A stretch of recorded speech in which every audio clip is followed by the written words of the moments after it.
Hey everybody, so today I'm going to give a quick overview of my home finding trip to Seattle. So it started Thursday morning. I went and I took a nice little walk to my favorite coffee shop in Dallas, which is called Magnolia's. And then after that I worked all day and then I headed to the airport. So the airport, I went and I sat at my gate for a little bit, boarded my flight, chilled on my flight for a few hours. It was a long flight. Many unbearable hours later. But we made it, and the first place I went to check out was South Lake Union. So I checked out South Lake Union. I really wanted to go just see the lake. It was a nice gray, misty day when I was there, which was honestly kind of nice. I got to see quite a variety of the weather that weekend. And then I went and I saw Amazon Go. This was as I was walking towards my hotel to check in. I got a final coffee to close out the day, and then I picked up my cute little Nissan.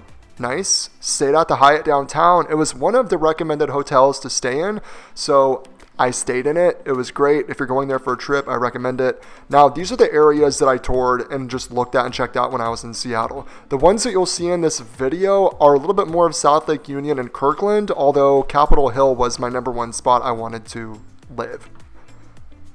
One of the first things that people will think of when they go to Seattle, maybe, if you're an Amazon employee, is the spheres. So the spheres are really unique. It's basically a terrarium with a lot of plants and trees from around the world.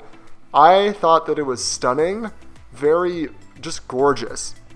As an employee, you can go there and you can set up shop and work in there if you want to work from the spheres. Super cool. Now, one of the places I toured was Kirkland. Kirkland, I went and looked around only because my mom and my dad said that it was a cool spot, really pretty. I didn't ever have intentions of living there. That is not where I'm going to live, but it was so gorgeous. It was across Lake Washington over the bridge, so a little bit further out from downtown Seattle, but it was worth checking it out. And these are some of the storefronts to give you an idea of what it looked like there. I thought that some people might be interested in seeing what Lake Washington looks like as you cross the bridge. So this is a quick little clip of what you kind of see when you're crossing the bridge on Lake Washington and then also driving into the city. That's what the skyline looks like from that perspective. Of course, the Space Needle. Friday, I spent all day touring. I did not record anything from that because that's more personal. Saturday morning, I woke up and I went on a hike on Mailbox Peak Trail. It was so beautiful. So gorgeous. It was another cloudy morning. A lot of the mornings there were really cloudy and really misty, I noticed, but then it cleared up and was so beautiful the rest of the day. I moved to Dallas from Boulder, Colorado. There's not a lot of hiking in Dallas, so honestly, one of the things that I'm most excited about in Seattle is the nature and the hiking. I love that and can't wait for it. Later on, I went to Gasworks Park. So this is one of those parks that you would probably see on movies or TV shows that's really popular. You see Lake Union, people paddleboard, kayak, swim, just a lot of really cool activity.